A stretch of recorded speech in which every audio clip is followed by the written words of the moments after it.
Lots of local folks and businesses come to Dabble to make creations individually or as a team.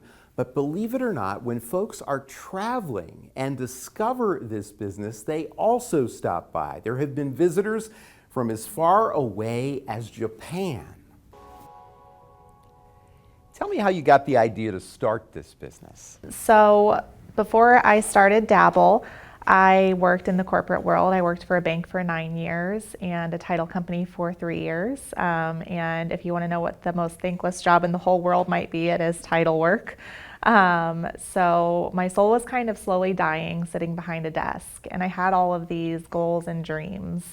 It was about in that thought process that my sister, who lives in China, came to me just before my daughter's 2nd birthday and brought me this idea of opening an arts and crafts studio. I personally thought she was nuts coming to me with the idea because I did not dabble in the arts and crafts. To me, arts and crafts looked like messiness and glue and things that weren't where they were supposed to be, and glitter in my dryer, and not anything I wanted to dabble in at the time. So I didn't know why she thought I would be the person for the job. But I did know that I needed a life change. I needed something to make me feel more fulfilled, something to make me feel more happy, and something that would allow me to be there for my family in a way that I couldn't be working for corporate America. So she came up with the idea because there are little shops in China like this that are just walk-in friendly. People just walk in from the big cities off of the streets, and it's a very social thing. They go around and see what other people are doing.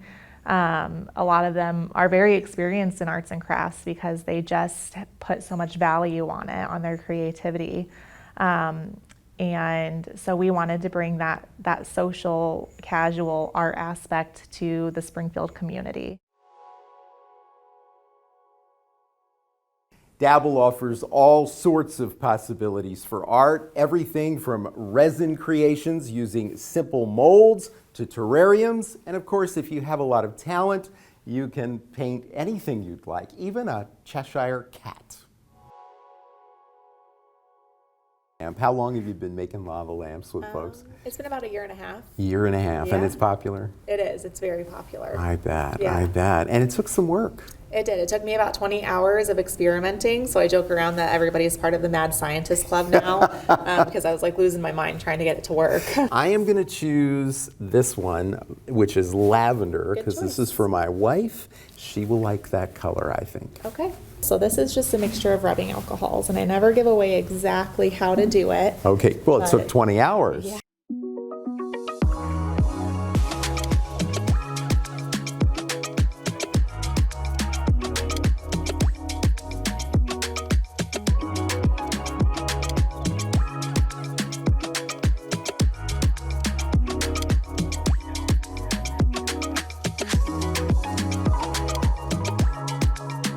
This is going to last as long as the bottle stays intact. Very cool. And there it goes.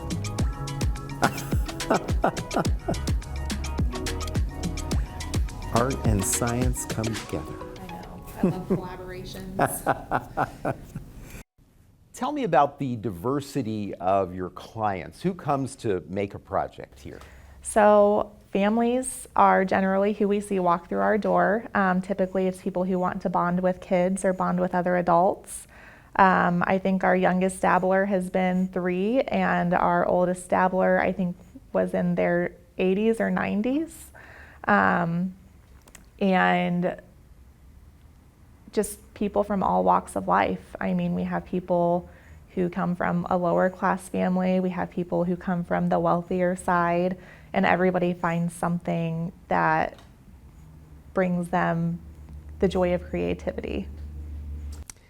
Now, in addition to walk-ins, I know you also have classes at Dabble.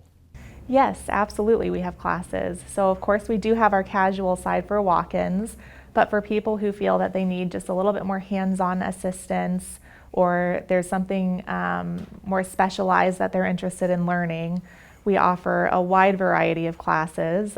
We do crochet, we do do-it-yourself lava lamps, we do candle making. We just had our first chunky blanket hand crochet class yesterday. We have kids classes, things like all paint that teaches kids how to do, certain painting techniques. We have, we have faux stained glass. We have so much that people can dabble in. It's a lot of fun for people who need a little bit more structure in their creativity. What's been the reaction? When they get through the door and they get settled in, they light up. They're inspired. The vibes that they get from just walking in the shop and speaking with us, it's like they leave everything that they're battling outside of the door. And the most important thing right now is, what kind of glitter are you going to put into your charcuterie board? And that is an amazing feeling to have when there's so much going on in people's lives. Life is hard, and to have that escape even for an hour is just amazing. So yeah, it's kind of a mixture of emotions, to be honest. I feel like everybody sees something a little bit different when they walk in here. What keeps you going? Well, again, my family definitely keeps me going. Having the support of my sister and mom, my co-owners, has been foundational for me. There's no way I could have maintained such a positive attitude and maintained such determination without their support. My husband has been just amazing. I joke that for probably the first 6 months, he played a single father role being married, because I couldn't be there. I had so much going on. But there's never been a time where he's made me feel like I'm not doing enough. And having that kind of support system at home has been just, I could never put into words the appreciation that I have for the people that surround me. So definitely find something you're passionate about, and just build yourself a good support system. The people that you surround yourself with is probably the most important thing when you decide you're going to start a business.